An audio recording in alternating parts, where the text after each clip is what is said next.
That was the case at UVU this week as well, and they made the adjustment. So we'll see how they do it. But for the Roadrunners, like we mentioned, they just missed a lot of easy buckets, a lot of close range shots. So they make a few more of those. Obviously, it's a different game, but first half gone, second half underway. We'll see which team makes the best adjustment.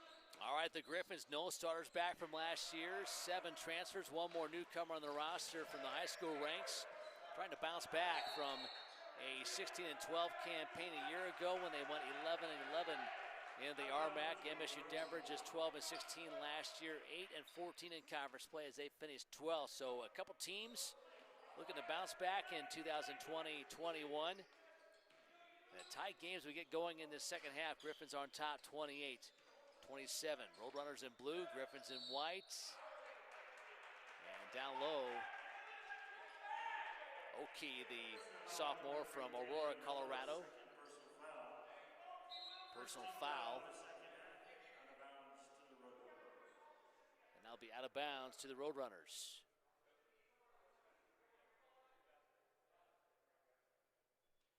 Looks like we're having another shot clock issue. There we go. Put the foul up, I believe, against Miller. Yeah, they gave it to Miller. They just had reset the shot clock, went to 30 instead of to 20.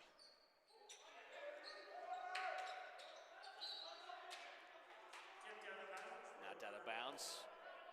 The foul went up on the other side for MSU Denver. Yeah, I saw that. Griffins. That's what I was looking at. Thought they might change that, but you're right. It was a shot clock adjustment. Dixon comes out high to Colton. Now the shot clock didn't start that time, so everyone's got some new game jitters. We're getting things worked out here with the clock and the staff there. They always do a great job.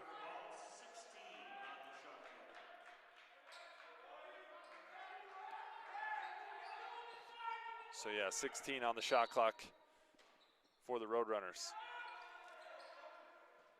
So just over 30 seconds into our second half.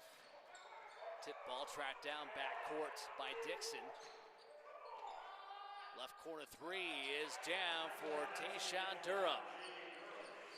Yeah, it's a big three because that one was missed. I don't say a lot about the officials, but that one was missed. That should have been a backcourt violation, but nonetheless, Roadrunners take advantage and their first lead in a while. Yeah, in fact, their last lead was a 5-2 back at the 16:21 mark of the first half, and the Griffins give it back to them. An illegal screen called on Willardson there, his second foul. So 9 points now for Durham, who had the last basket for MSU Denver. And a chance now to expand their 2-point lead. Long three won't go by Randall.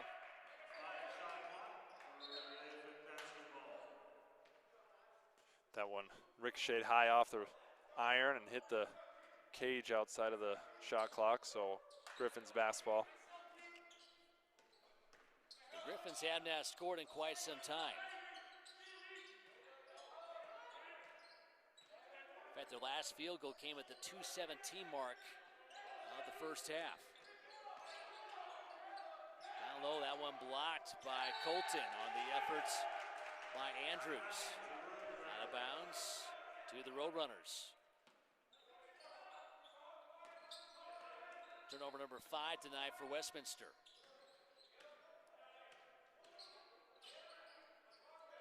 Two-man game up top, mishandled. Double dribble is a call on O'Kee, and that will give it to Westminster. Yeah, that sloppiness is still apparent, still showing forth as we've had some uncharacteristic plays, I'm sure, but both teams need to settle themselves down a little bit, try and get some easy buckets to, especially Westminster, get that rest of scoring off. Boy, nice feed to Brandon Willardson. Two-man game on the right side. Willardson now with 6 points. That ties our game at 30. Yeah, Miller with some really good passes today. He's seeing the floor really well. He's had a couple of outlet passes up the floor, have led to buckets, and some great interior passes, including that one there. That one to the corner, 3 ball down. One more down for Tayshawn Durham.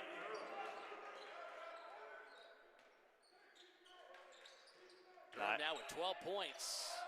Leads all scorers in the contest.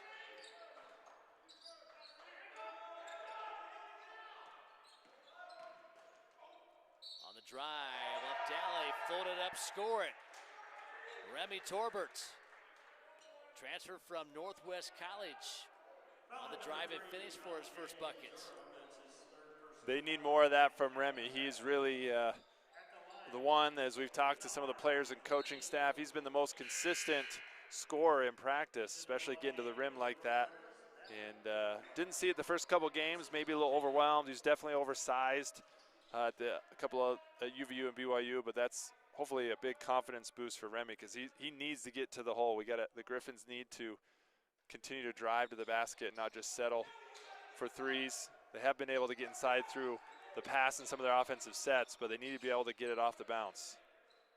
A miss on the free throw, and that gives it back to MSU Denver. Streaking down the right alley was Randall, won't go.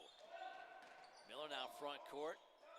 A rotated right corner, three ball in the way. Spins out for Torbert. Good extra pass by Banks, just couldn't get that one to go, but that's the break that got the Griffins the early lead. That couple of possessions like that in the first half got them a lead. They need to get to that more often. Step back for a three. Won't go for Dixon. 50-foot jumper in transition goes down. Isaiah Banks, Las Vegas native, transferring from Casper Community College. Scored a combined 13 points in the two exhibitions against Utah Valley and BYU. Griffins on top by one, but short-lived. Randall with the buckets puts MSU Denver back in front by one, 35-34 Roadrunners. Back after this on Griffins TV and the RMAC Network.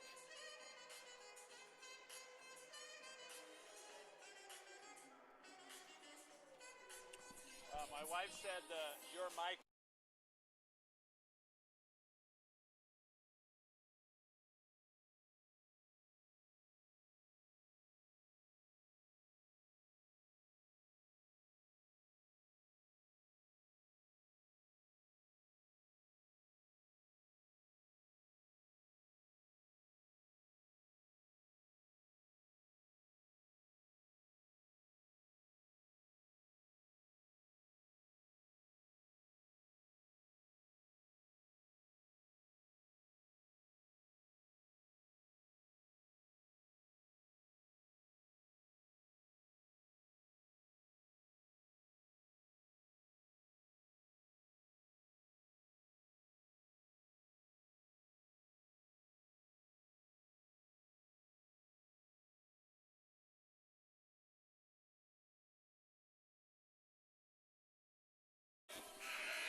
.35-34 MSU Denver on top of the Westminster Griffins. 16:22 to play. Second half from Bankin Fieldhouse and the campus of Westminster College in Salt Lake City. Mike Laga Show, Lance Barton with you. Opening night on Griffins TV and the RMAC Network. 22 RMAC games in the schedule for both of these teams this year in a conference-only season. Shooting not great so far tonight, but pretty competitive game as we go back and forth in this second half. Corner jumper from Taylor Miller won't go. And a double dribble as Reggie Gibson tried to navigate through some traffic up top, and that will give it back to the Griffins. Yeah, great job by the Griffins getting the extra pass. They've gotten some wide open looks from three. The last couple of possessions just haven't been able to fall, but that's a good sign for Westminster. Both teams shooting 3 of 6 from the floor in this second half. The Roadrunners 2 of 4 from 3. Griffins 0 for 2. Randall gives it up back court to Gibson. Roadrunners tried to expand a 1-point lead. Off the back iron. And scored up for Reggie Gibson. Denver, Colorado native, transferring from Rogers State in Oklahoma. Has his team up on top by 3 at 37-34. 15 and a half left in this one from Bacon. Drop down to Willardson. Works around a double on the left side. Can't finish it. Some contact and a whistle. Well, they're going to get a loose ball foul there by Brandon. Tried to tip that ball out, and Roadrunner fell, so they're going to get Willardson his third. under 16 timeout. So 15-19 left, second half from Bankin. MSU Denver on top of the Griffins, 37-34 on Griffins TV and the RMAC network. All right, hopefully that sounds.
Half.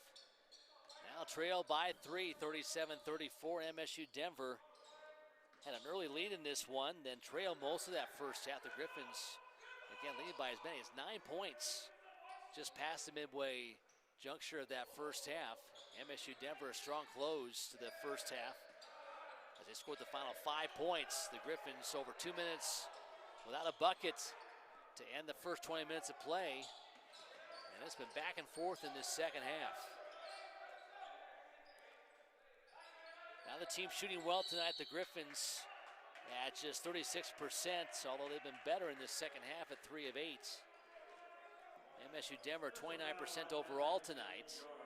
They've gone 4 of 8 since halftime. Biggest story for Westminster is they've gone just 2 of 16 from downtown, including 0 of 4 in this second half. The other big story is rebounding, a 33-22 edge for MSU Denver, and that includes a 10-2 advantage on the offensive boards. Swatted away there by Maris Colton. Shot clock stays at 8. Yeah, Westminster going back to that interior motion offense, the triangle, if you will, some call it. Worked really well for them in the kind of middle minutes of the first half. They grinded it out, got some good looks, so they're going back to that here. Good inbounds play there. Good cut by Andrews with the finish. Joey Andrews, first-year player out of Bluffdale, Utah, and Big Bend Community College, now has 8 points tonight. Brings the Griffins to within 1 at 37-36. Steal up top. Isaiah Banks. Some nifty moves, can't shake free from Tyree Randall, but draws some free throws. I love what Banks is doing today. I've seen a lot of good stuff from him. He struggled to get his rhythm against UVU, but this half specifically, and even the last 5 or 6 minutes of the first half, he's been good. Made extra passes, got a steal right there, leading to free throws, drew a foul. So, yeah, I like what he's doing. They need him. He's really athletic, you know, not a huge guard, but really long guard for the Griffins. So I think he's going to be a big key for the Griffins' success this year. Yeah, Isaiah Banks really struggling in the exhibition games against Division I teams. Went just 2 of 14 from the floor. Scored 6 points against Utah Valley on Wednesday. Had 7 against BYU back on November 25th. Second free throw goes down. Well, you can see why he's here. It's probably the best way to put it. We've seen enough, although the numbers have not been there, but just in terms of what he brings us from an athleticism standpoint. You mentioned the length for Banks. Warren Parrish has big plans for him. Rebound there by Brian Howell for the Griffins. Gives him some nice size at 6'6", 235. Junior from Wilmington, North Carolina, transferring from Montana Western in the offseason. Shot clock down to 15. Couple bounces, hands off to Torbert. Little pick and roll, nothing there in the corner. Jumper for the big guy. Off the mark as it comes up short. Jared Jordan trying to get position for the rebound from the weak side. Yeah, Coach Ball wondering if that actually hit the rim. It did nick the rim, so good catch by the officials there, resetting the shot clock to 20. I love a good inbounds play. That got me excited, scoring the Griffins did there. You know how I am. I love when teams score off inbounds play. That shows attention to detail and running a play right. Turnaround jumper from 16, good for Joey Andrews. Andrews now in double figures with 10 points. 2-point lead now for the Griffins. You know, Lance, early on, how much can you work on inbounds plays? I would think with COVID and everything else, it might be a challenge just to get your half-court offense tuned up at this point of the season. Yeah, your list of priorities for the season during COVID, I would say inbound scoring is probably 15th out of 15. Just getting the ball in is probably, that's your only inbounds play. Just get it in, and we'll run something. You got, I mean, especially with a young team like this, as a foul's called, and Maverick Gilliard going to the line, but you're going to definitely focus more on your offensive sets, your defensive rotations and sets and principles. So, you know, if you can sneak a couple of buckets in off of some inbound plays, that's just a bonus. And your assistant coaches specifically, they get excited about that because you're usually the ones that kind of head up the out-of-bounds plays. And the scouts to show what might be there for a particular matchup. I'm with you. I love to see teams scoring inbounds plays because if you know basketball, you know those are the things that are scouted. Those are things that are put in specifically for a game or over the course of a season. And to get some buckets off those, that shows you are a well-coached, well-prepared team. And it generally means that you actually had really good screens because you're not going to get open very often unless you got, you know, your Doliaks and the 7-footers of the world that you can just throw over the top. It means you actually got guys that are being selfless and setting screens and getting people open. So it's good stuff. Bounce pass outside to Jared Jordan. Shot clock at 13. Got a Mike Doliak update for you here in just a second, by the way. Is he still in Park City? He is not. That's my breaking news. So get the sounder ready to go, folks. As that jumper goes down from three-point range.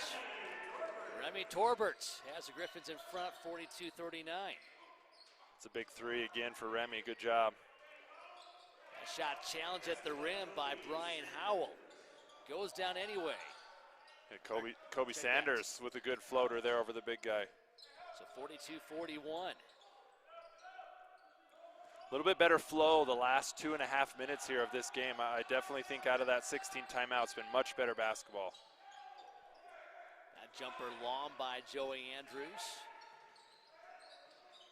Now the team shooting above 40%. In fact, the Griffins, some pretty good defense, have MSU Denver now below 30%.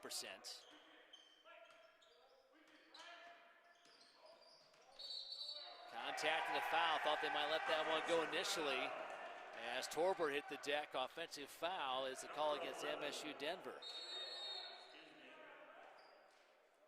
Yeah, good take there by Remy again, showing that overall game that we've been looking for. That's a good take on a charge there, giving the ball back to the Griffins. So the reason why, before your update on Mike, they ran that play to him where he would catch it on like the second hash, and I'm trying to remember the guard that they would run around and he'd hand off, and they'd get 3 or 4, almost 3 or 4 dunks or layups a game because then they'd throw back to him. I remember one time in the tournament, I think he ran it off and they threw a lob back to him, and it was a big bucket. Anyways, I just remember that specifically. What year are you thinking of? I'm trying to remember if it was. You had Drew Hansen, you had Andre Miller, of course, you had Alex Jensen on those teams. It was Alex, so they ran it for Alex because Alex came from the wing. Anyways, that's way in the weeds. Sorry, people. Basketball dorks and nerds here, just talking history. Going late 90s Utah basketball. Yeah, wow. So anyhow, I'll get to my story now. So Mike Doliak played a long time in the NBA, was going to medical school at one point, but got another contract that I wouldn't say it was totally expected, but came and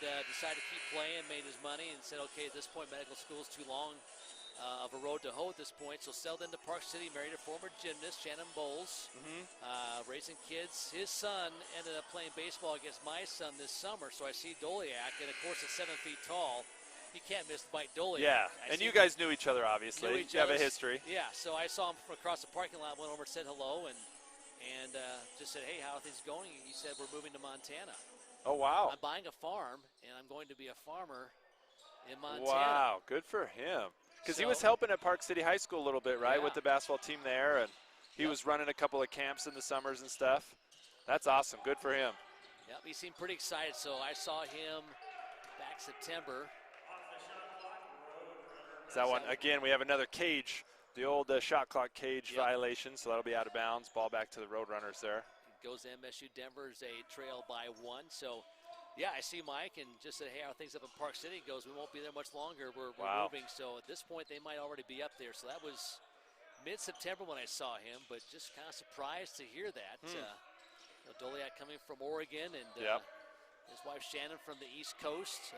Park City seemed to be their lifestyle, and as you said, he was coaching as Jordan gets the finish going the other way, 44-41 now, but Mr. Doliak and crew moving to Montana. Yeah, best of luck to them. That's cool. Good for them. It's nice to have ties of a lot of local guys that come from out of state and play at Utah and BYU and Utah State. They end up actually staying sometimes because, they find a spouse or a girlfriend that's from here and they stick around. It's kind of what happened to me, but it's good to have local ties from these big name players that stick around. Your Keith Van Horns, he's got a place here, that kind of stuff. It's pretty fun.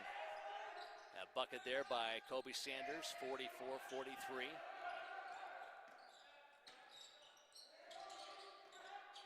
Drop down wide left to Andrews. Kick outside for a jumper is short. It's off the hands of Torbert. That will be a travel. Sanders trying to step back. Might have been let go in the NBA where they'll let that first step gather not count as a step. That's a travel at the college level. Yeah, I think they probably would have given him even another step and a half if his last name was Harden. He probably could have gone 3, but no, I think he should have shot it. He was open. It was a great move. He actually went with the unselfish play and cost him a travel. But, as a coach, you'll be okay with that. A kid trying to be unselfish and run the ball, get inside. You'll take that turnover every once in a while. Griffins cling to a 1-point lead, 44-43. They led by 1 at halftime at 28-27. Bit more offense in the second half. The Griffins since halftime shooting 7 of 17. MSU Denver 6 of 12. Andrews with the bucket there now has 12 points. Yeah, leading scorer for the Griffins. First and only scorer in double digits is Andrews. 5 of 9 from the floor for him tonight to go with 5 rebounds and an assist in 27 minutes. The Griffins now a chance to expand a 3-point lead with 9:18 left. One thing I've noticed, Mike, is Joey Andrews has had some really timely buckets for the Griffins as well. Just really kind of settled some things or gotten leads. So he did that at UVU as well. Just right when the Griffins needed something, he produced, and he's been doing that today. That one almost went down for Torbert. Stayed with it. He chased down the miss. And now MSU Denver the other way from right to left. Off the window in transition. Tanjay Durham to finish at the rack. Yeah, good play by Remy down here to get the steal. Try to get it to slashing Joey Andrews. The turnover leads to a transition bucket for the Roadrunners. 11 points now for Durham. That equals the effort by Randall tonight for MSU Denver. Check that, they both have 14 points, down 11. Andrews at 12, the top scorer now for the Griffins. In the corner, that 3-point try rejected by Durham off the hands of Blackner. It will stay with Westminster, shot clock at 5 seconds.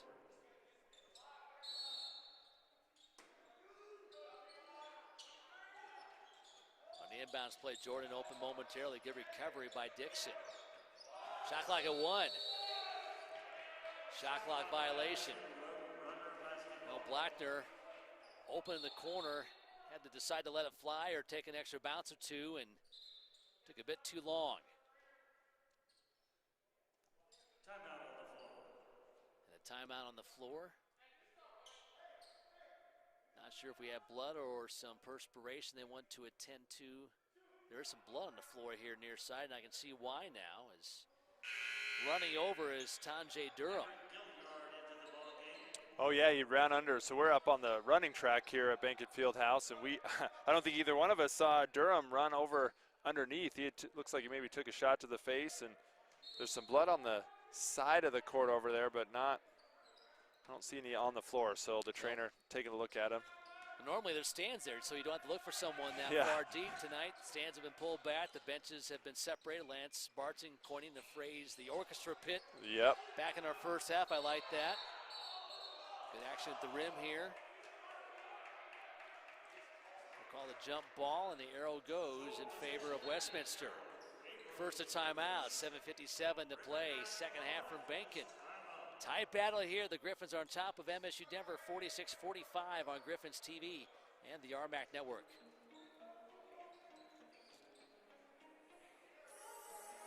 Night in the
some YouTube stuff. Under 8 minutes to play, second half, opening night from Benkin. Mike Lagashow, Lance Barton, and the crew with you on Griffins TV and the RMAC network. The first of 11 nights of basketball this winter, hopefully from Benkin. Hopefully we get all those in. The Griffin women not playing this weekend. They've had a COVID-19 issue in their program, so both their games tonight and tomorrow night have been canceled. We'll have men's basketball back here again. A single men's game tomorrow night, 5:30 here at Benkin. Lance Barton will have the call pregame coverage at 5:20 right here on Griffins TV and the RMAC network. 47-46. As the last bucket goes to MSU Denver. And Jared Jordan, a timely three from downtown. That's the Griffins back on top by 2 at 49-47. That was a needed bucket for the Griffins as Oki got MSU Denver the lead with a nice steal and transition bucket. And a good answer. This is turning into be quite a good basketball game as the quality of basketball is picked up. Shooting still a little bit lower than most averages as we'll see if we have an injured player. Randall rolling around on the floor as there was some contact. Willardson flying out. I'm not sure what happened with Randall. You never like to see someone react that way. I think what happened is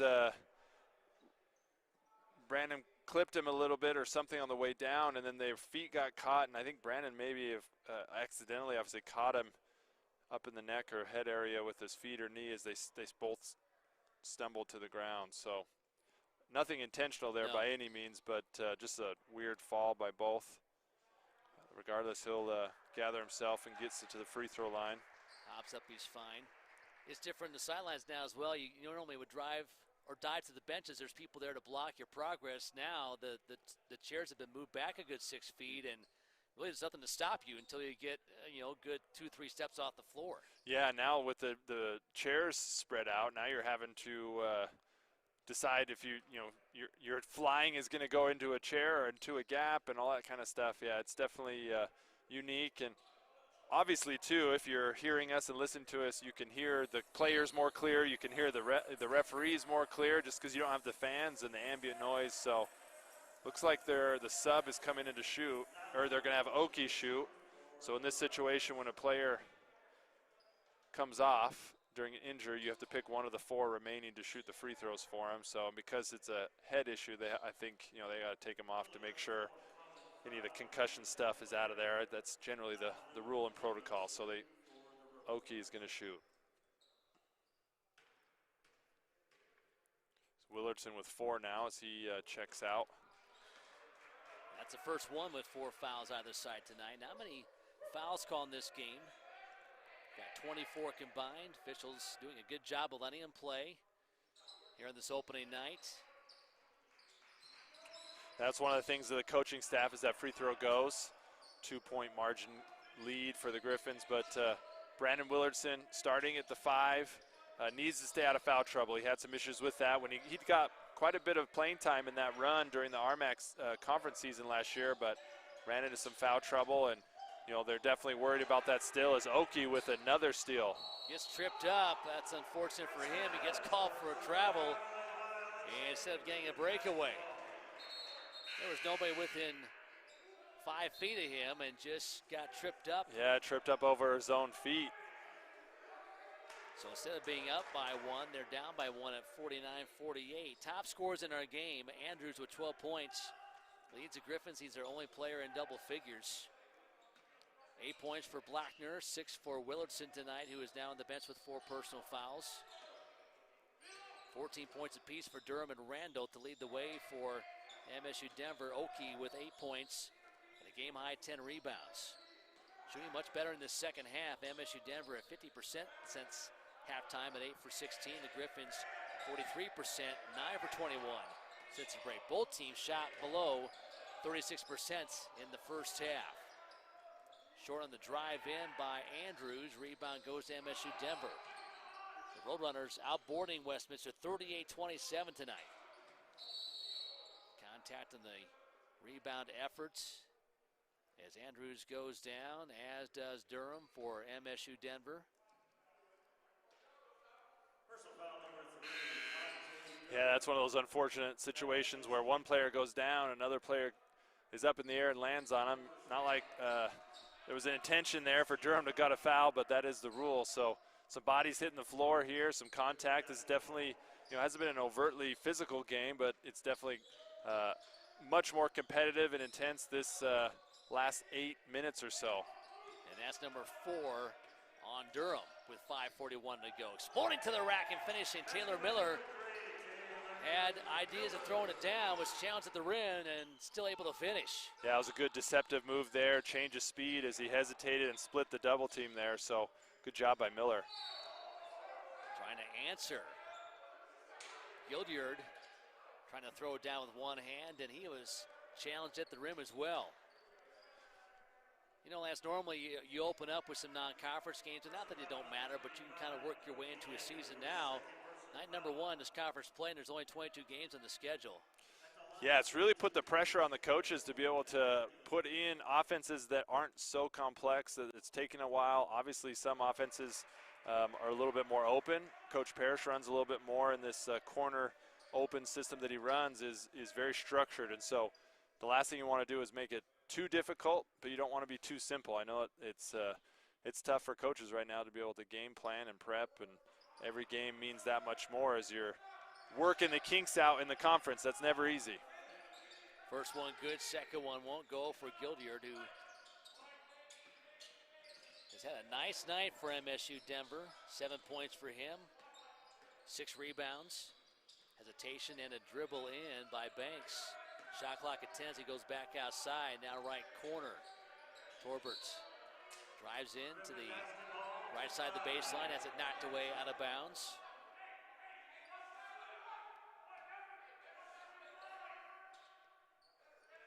Shot clock at 5 as Banks will inbound. Now drawn up top, shot clock at 2. No one ever really had possession, trying to keep it alive for the Griffins. Taylor Miller. And Miller ends up getting called for the personal foul. Let's check the numbers here on Miller. That's his second. Yeah, end of the shot clock there. You're trying to get a good shot off, and I think coach was asking Taylor to go pull up just from the free throw line, but nonetheless a turnover and then a foul. 2-point lead here for the Griffins as we wind down under 5 minutes. Dixon trying to drive in, kicks outside. Gildyard 3-ball, a bit long. High bounce into the hands of Isaiah Banks. Banks up ahead. Torbert, 3-ball, spins out to the right side. 51-49 our lead for the Griffins. Leaning in and forcing the issue and traveling is Tyree Randall. Looking for some contact, hoping for a foul call. That's called a defensive turnover. Good defensive stop leading to a turnover. That was great defense by Isaiah Banks, being able to move his feet, throw his hands straight up, build that wall, forcing the travel there. That was really good. It looked like he gave ground where they were anticipating some contact that did not come because Banks gave ground at the right time there. Yeah, Joey got trapped. The MSU Denver went back to this three-quarter court trapping press, and it worked, but Joey got hit in the face there right at the midline, so he's going to go for one-on-one as the Griffins hit the bonus. So 4:10 left in this one. At the line, Joey Andrews Jr. from Bluffdale, Utah, Riverton High School, missed the first. Westminster led by as many as 9 points back in the first half at 16-7. MSU Denver led early by 3, trailed the rest of the first half. They led by 3 points at 37-34. About 3.5 minutes into our second half. It's been a back and forth game since halftime. 3:51 left on opening night at Bankin. Griffins on top of the Roadrunners, 51-49 on Griffins TV and the RMAC Network.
Harassing Torberts at the center court stripe, and the foul call will go against Dixon, his second.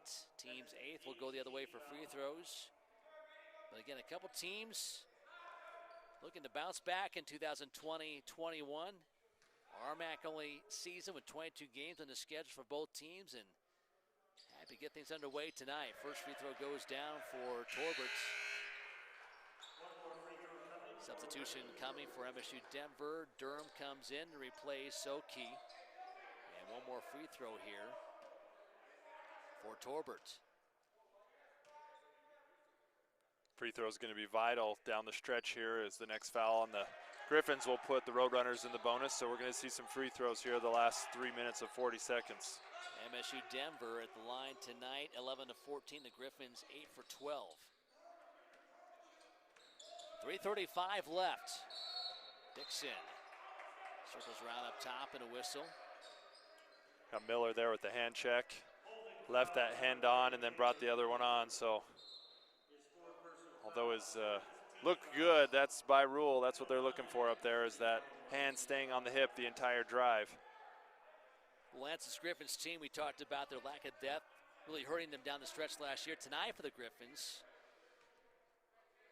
well over 10 players playing almost double-figure minutes tonight for the Griffins. Yeah, and you also have 10 players scoring compared to just 6 for the Roadrunners. So I think we've mentioned that, and you and I talked about it off air. I think the Griffins are going to be, guard heavy in their scoring. But I think it's going to be a scoring by committee. I think Andrews and Banks and Remy will be your predominant scorers for the most part, but they're going to need different guys to step up at different times throughout this long RMAC season. Because even though it's a shortened season, the RMAC conference season is very long. Yeah, once you start league play, it's, as you mentioned, travel partners and 2 games on a weekend, back-to-back on a Friday, Saturday. But the Griffins, again, 10 players playing 8 minutes or better here tonight, and all contributing. Turnover there, ends up in the hands of Remy Torberts. Yeah, big rebound from Remy as he came down from the guard spot. That's what Coach Parrish and I talked about after the UVU game. That was the difference where they're not a big team. You got to have your guards rebound down. So it's a big defensive rebound there. Down to Howell, gives it back up top to Andrews. Banks leans in, draws some contact, and free throws coming. Good decision there by Banks. Heady move, got the shot fake, got him up in the air. Getting to the free throw line for 2. Well, Lance, I don't see a Dayon Goodman type guy on this team, and those type of guys are special. A Division I player as Goodman started his career down the road, down I-15 at Utah Valley, came here for 2 years and was a 2010 machine every night. Yeah. Had some good talent around him. You know, there's been a few of those, you're right, in Westminster's history. So a lot of them have been transfers. You've had your Jeff Paynes. You know, you've had those type of players like Goodman. So you take advantage when you have them there because they're definitely D1 talent. And so this team is talented. They're new, but you don't have, like you said, a player like that. So it's going to be a committee thing, and you're going to need your ancillary guys, your 5th, 6th, 7th, 8th guys are going to have to contribute with positive stats to grind through this season. But if you have some depth, as this team appears to have, that can work for you. Correct, and they definitely, MSU Denver, a little bit on the opposite, kind of sticking with a 8-man rotation for the most part. Ball tipped out. Joey tried to get through there, but ball will stay on the end line for MSU Denver. Shot clock at 9 seconds, and a timeout called by Michael Ball, their 4th-year head coach. 5-point game with 2:02 left. The Griffins trying to close out at home on opening night. They lead MSU Denver 54-49 on Griffins TV and the RMAC Network.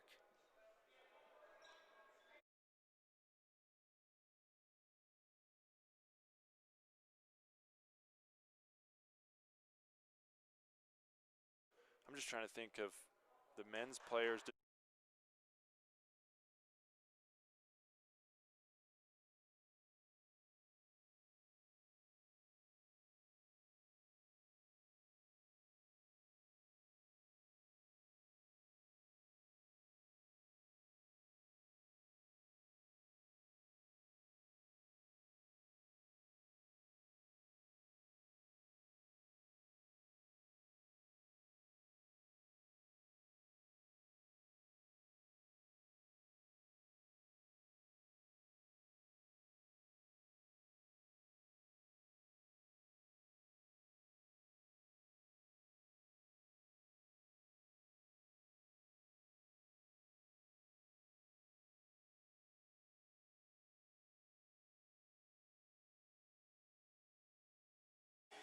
Was at Utah State and then went to Slick and came here, tall, skinny kid. Dang it. Anyways.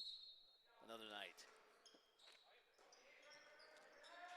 2:01 left in this one. Griffins are on top by 5, 54-49. Mike Lagashow, Lance Barton with you out of the timeout by MSU Denver. Jumper won't go from the right side. Up ahead, Banks.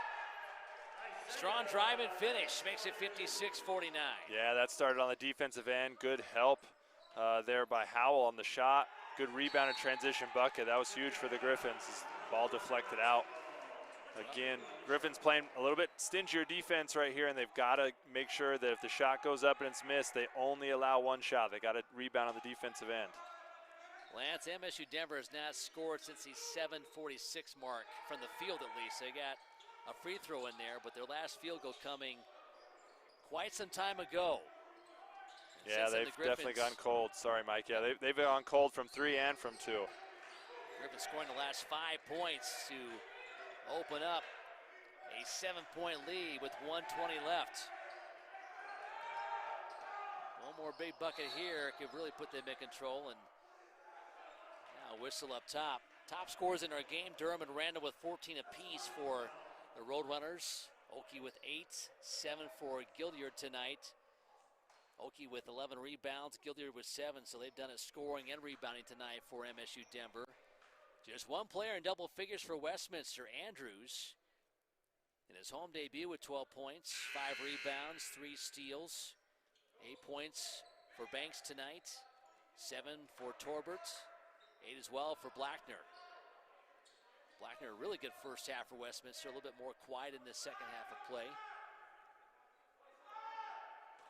Williamson with 6 points, but picked up that 4th personal foul, was forced to sit for a long stretch. Andrews missing on the front end of that one-on-one. You need that free throw to go to help extend this lead. Up top for a 3. Rolls around and drops. Kobe Sanders with 6 points. Pressure in the backcourt, 1 minute to play. That one just given up. Miscommunication on the cut that was not made by Miller. But it does not cost the Griffins. Torbert backcourt draws 3 and call for a double dribble.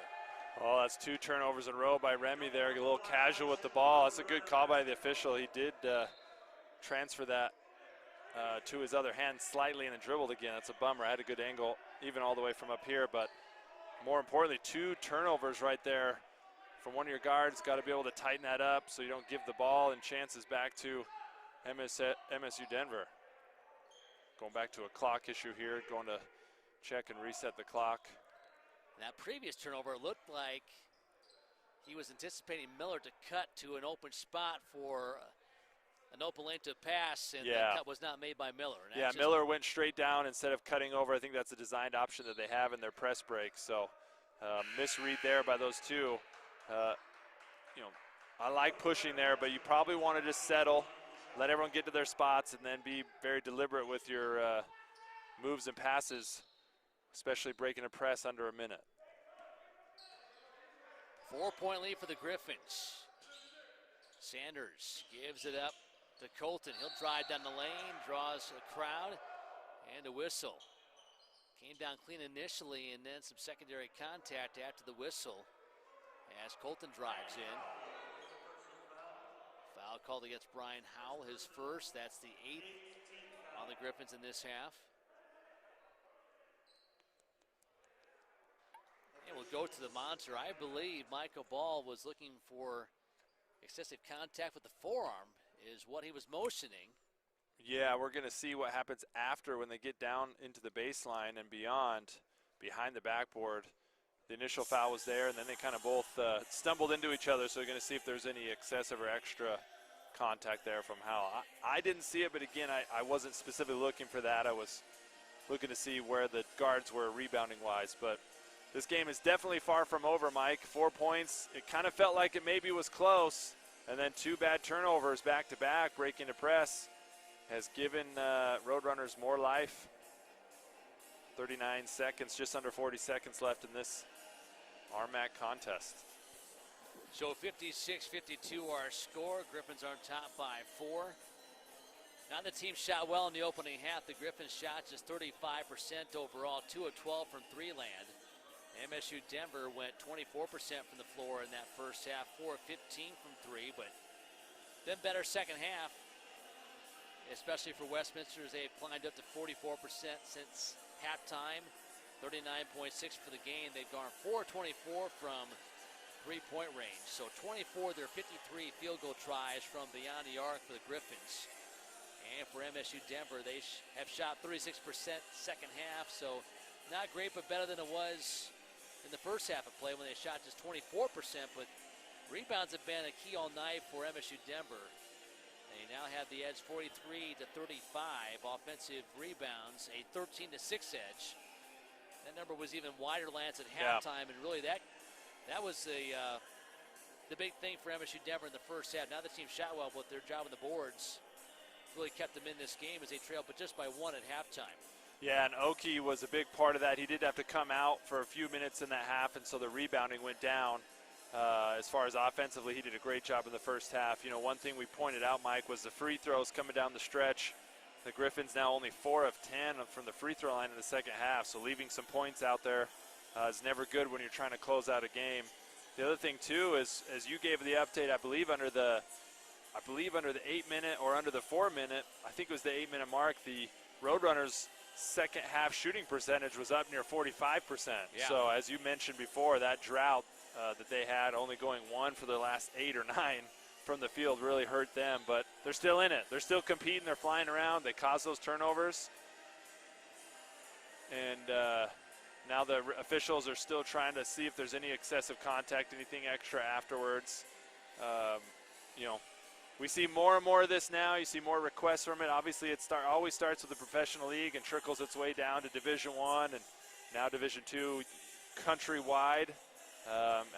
Has instant replay, and so you have to have it. So slows the game down a bit, but I understand why they're doing it, because you don't want to miss excessive or cheap or you know, what they call non-basketball plays. So then it becomes a judgment game based on the officiating crew and how aggressive they want to be, or if, you know, how good your camera angle is and what cameras you have installed. It's a lot goes into it.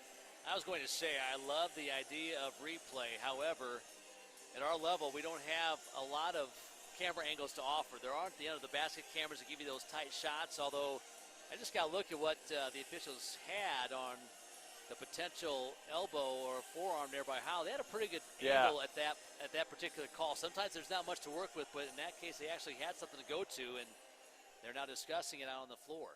Yeah, this is a big call, too, because if it is an excessive play, obviously now you're going to get free throws and the ball returning back to MSU Denver, potentially, or, you know, if it's beyond that and it's some sort of flagrant foul, you know, Howell and his status of being in the game could change. So there's a lot of things riding on this. So they're going to bring the coaches together, socially distance them together. They're going to ask to turn the music down so they can he can actually talk to him. So.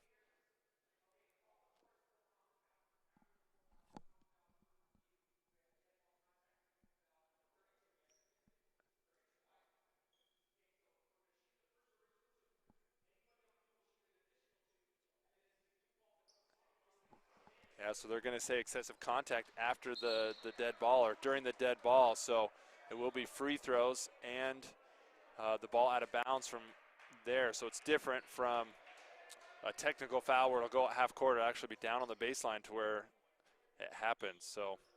Well, Lance, we could actually hear the whole conversation up here. That's never happened before. Yeah. With an empty gym and the officials, again, keeping the coaches separated and having to talk loudly. So. Howell with the foul, so the free throws coming here from Maris Colton, and then it will be MSU Denver basketball under the basket. So a huge, potentially turn of events right here as both free throws go down to make it 56-54. Yep, and Maris is going to shoot all 4. I like his little routine after he makes it. He's pretending like his teammates are there going for the high five. Good for him. Missed that one. But, yeah, this is a big turnaround like you mentioned. The Griffins got to tighten up. They've been a little bit loose with the ball, some extra stuff going on, so they got to be able to mentally lock in here. And the Roadrunners looking to take advantage of some mistakes, cut this lead to 1. At one point, MSU Denver had not scored a field goal since the 7:46 mark. They had a couple free throws in there, but a long offensive drought allowed the Griffins to open up a 7-point lead at 56-49. Westminster now not scoring for a long time. And they lead just by 1. Close to a 5-second call. MSU Denver gets the timeouts. That's their last one according to the scoreboard count with 39.5 seconds left. Just a 30-second timeout. We'll keep it here.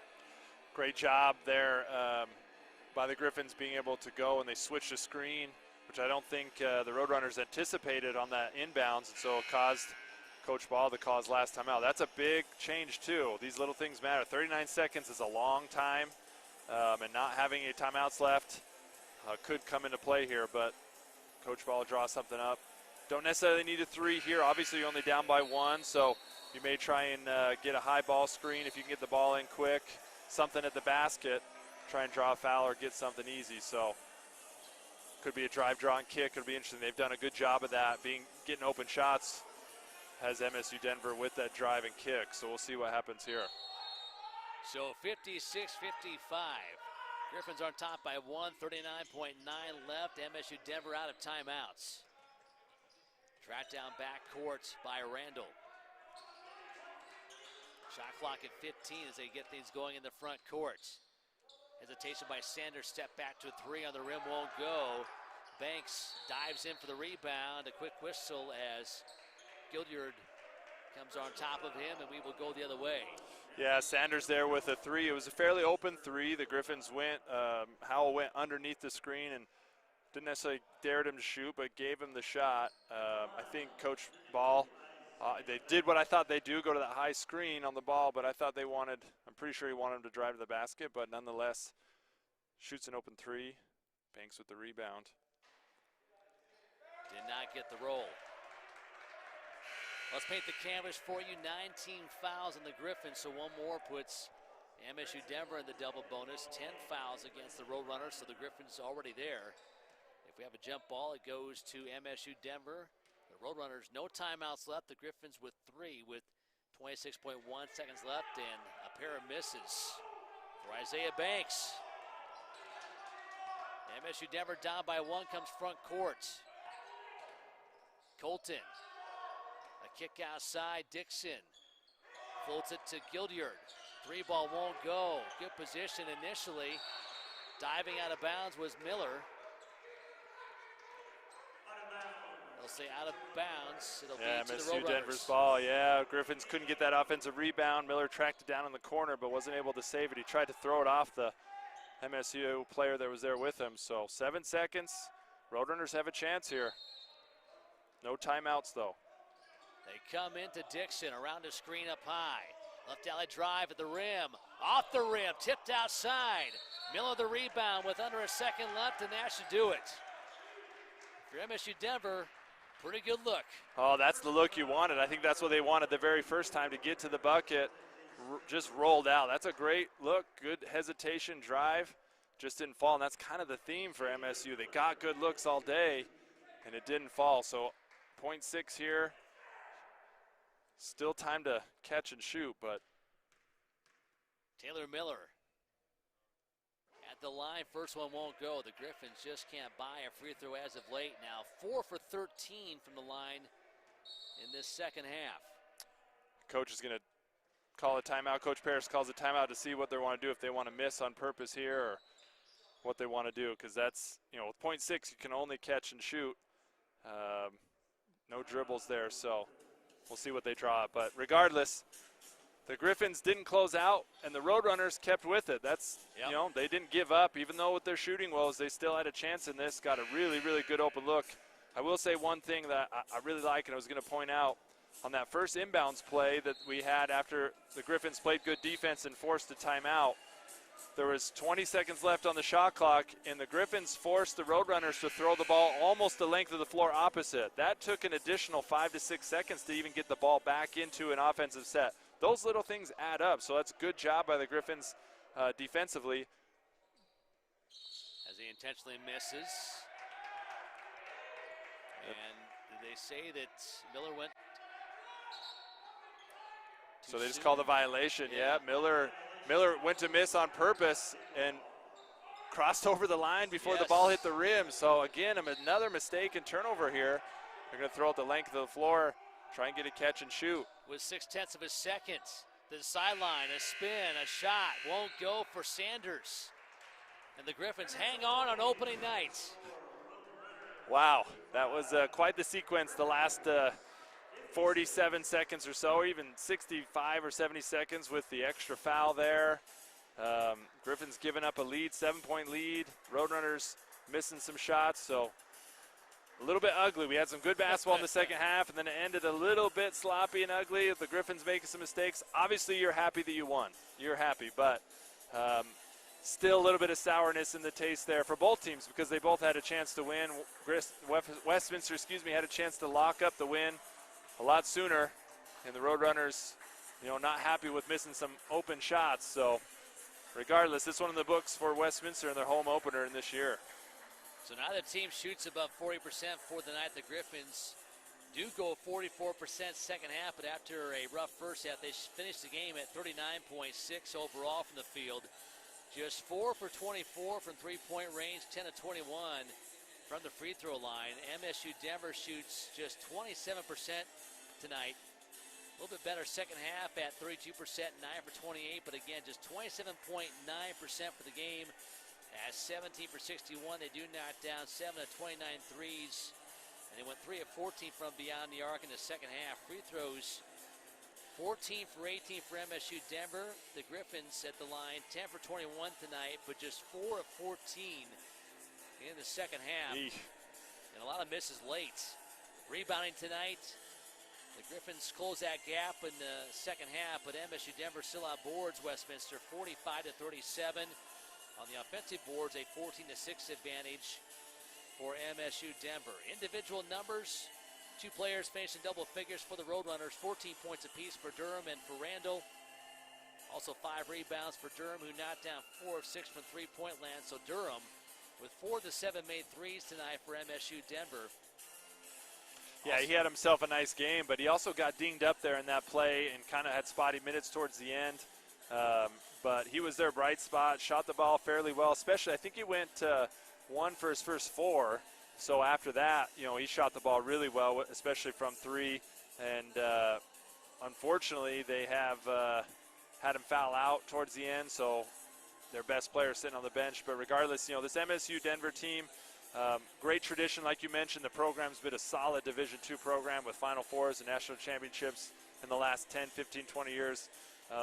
I think they're going to pose a problem for some teams. I think they drive the ball really well to the basket. We saw time and time again them getting deep inside the paint and making nice passes out. The drive and kick, they just didn't hit the shots that were open, and that's a big difference in this game.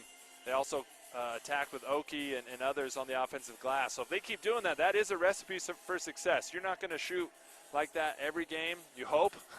If you do, then you better change your strategy. But I liked what they did, and I think they're going to cause some problems in the RMAC. Your point was they had some good looks, and then that last sequence, they got the drive they wanted. They just couldn't finish. So I think you're right. From a coaching standpoint, you're like, we're getting the right stuff. We just got to make some shots. Yeah, I think that they have some positives to go off of. You never want to lose. Obviously, the margin of defeat was much bigger than their last game, their first contest.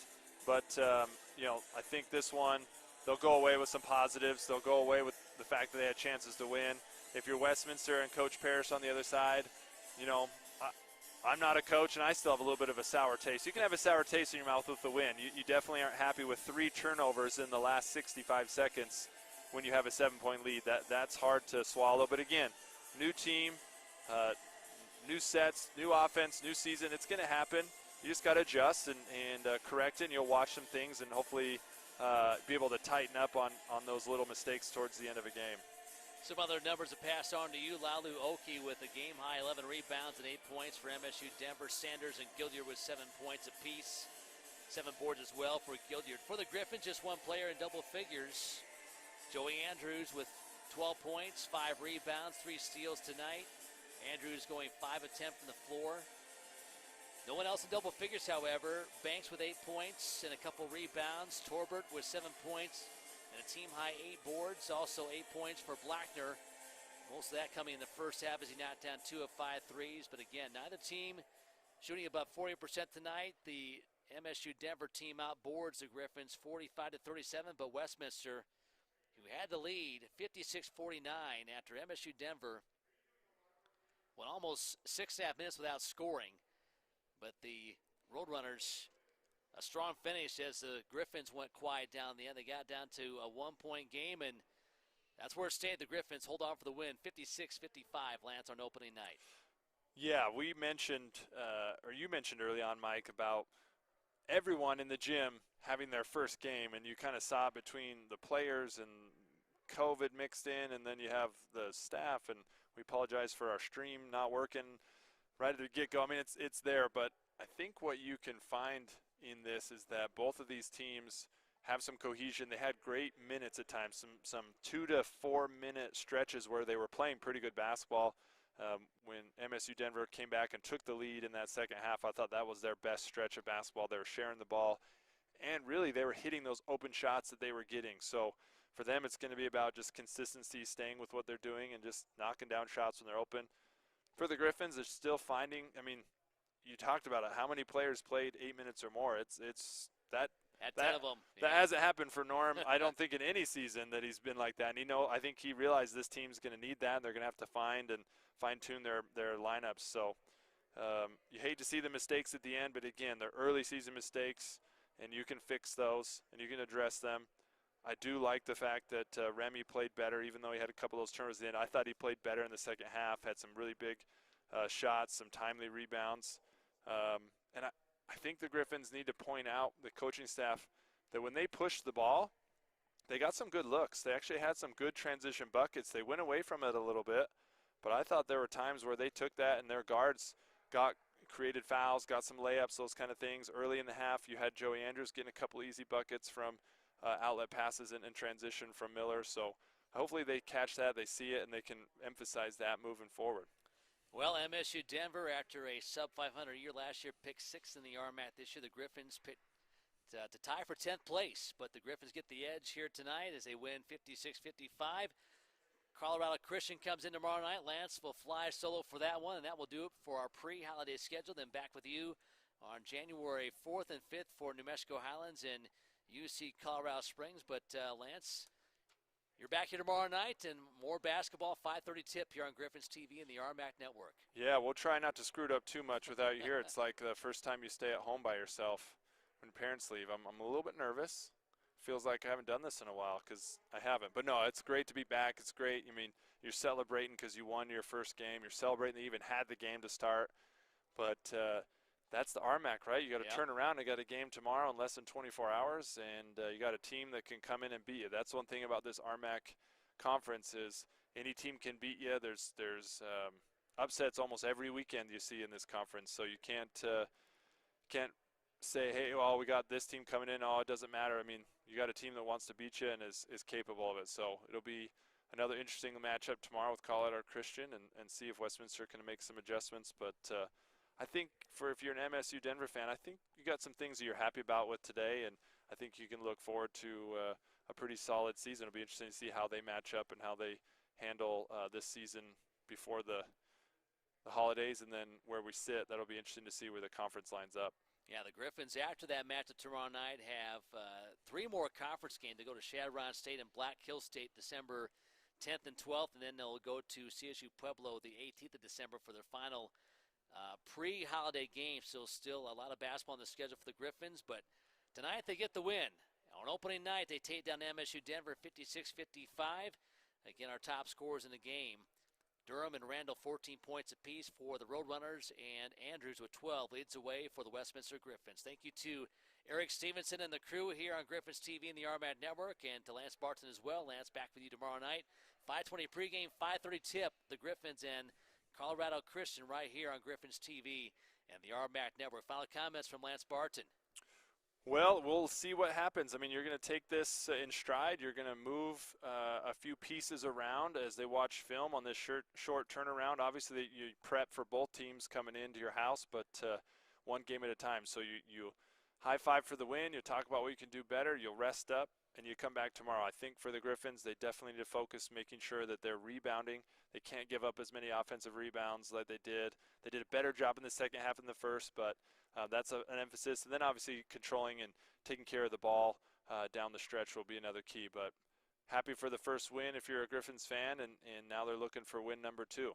All right, that will do it for our live coverage. I know we had some issues with the feed early tonight. We're hoping to have post-game coverage coming up on demand on YouTube later on, so check out the Westminster Athletics YouTube page.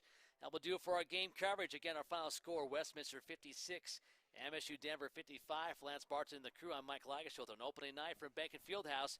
Thanks for joining us. Until next time, so long, everybody.